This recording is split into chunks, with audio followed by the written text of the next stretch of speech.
Bonjour à tous et bienvenue dans ce live où on va parler intelligence artificielle. Je suis Cédric Sutera, conseiller de la rectrice de l'Académie de Grenoble pour le numérique éducatif au sein de la délégation régionale académique au numérique éducatif.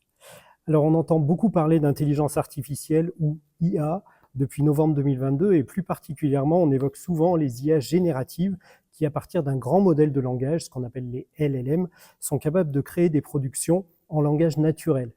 Alors en éducation, le sujet a été apporté en premier par les élèves puisque ces derniers ont rapidement vu les avantages qu'ils pouvaient tirer de ces outils et les usages du coup interrogent les enseignants et plus largement les processus d'évaluation usuels car le nouveau contexte vient perturber certaines habitudes pédagogiques.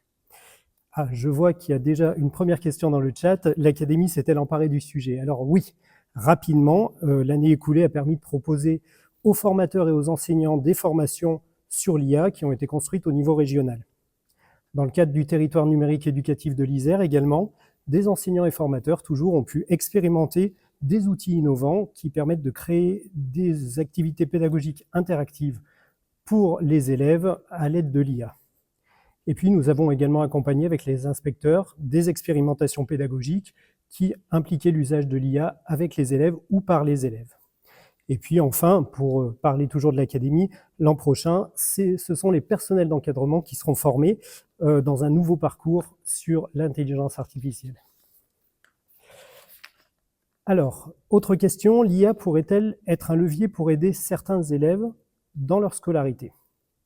Alors c'est en tout cas une question qui est actuellement posée et pour laquelle des expérimentations sont en cours au niveau national. Elles impliquent des laboratoires de recherche universitaires et puis ce qu'on appelle les EdTech, c'est-à-dire les entreprises technologiques qui sont impliquées dans l'éducation. On peut citer par exemple le projet MIA Seconde ou encore le partenariat d'innovation pour l'intelligence artificielle. Autre question, de manière générale, le ministère se préoccupe-t-il de l'intelligence artificielle? Alors oui, il n'y a pas que dans l'académie qu'on s'en préoccupe. Le ministère également très tôt a réagi et a créé une communauté de réflexion en éducation autour de l'intelligence artificielle, qui propose déjà de nombreuses ressources.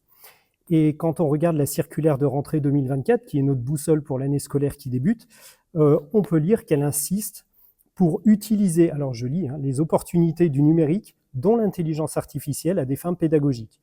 Donner aux élèves les clés de compréhension et d'usage technique, ainsi que, pour ceux qui veulent développer une expertise, les compétences leur permettant d'élaborer à l'avenir des outils d'intelligence artificielle. Ah, une question intéressante. Comme toute nouvelle technologie, l'IA ne comporte-t-elle pas certains dangers? N'est-on pas en train de jouer aux apprentis sorciers? L'IA n'est finalement pas une technologie si nouvelle, mais la massification de ses usages doit nous appeler à la vigilance, car c'est bien l'usage, et davantage que la technologie, qui peut être source d'inquiétude. Par exemple, les grands modèles de langage, les outils, les IA les plus connus, je ne vais pas les citer, exposent avec une apparente certitude certaines hallucinations qui sont dues à leur mode de fonctionnement. Elles essaient de deviner le mot le plus probable qui va suivre le mot précédent, et ainsi font des phrases parfaitement construites, mais parfois complètement hallucinantes et hallucinées. En éducation, nous devons également être très vigilants à toutes les données à caractère personnel, notamment celles des élèves, que nous pourrions exposer aux IA. C'est-à-dire que quand on donne à l'intelligence artificielle une consigne, ce qu'on appelle un prompt, ou quand on lui donne des documents, eh bien, les intelligences artificielles s'en nourrissent, les capitalisent, et donc, avant d'agir, nous devons prendre le temps de la réflexion et de l'analyse. Ah, vous souhaitez savoir si j'ai utilisé l'IA pour préparer ce live? Eh bien non. J'ai préféré travailler de manière traditionnelle pour être au plus près du contexte de notre académie. Voilà, je vous remercie en tout cas d'avoir suivi ce live et n'oubliez pas, un des rôles de l'école est plus que jamais d'éveiller la curiosité, la réflexion, l'esprit critique des jeunes, bref, de développer une intelligence qui n'a rien d'artificiel.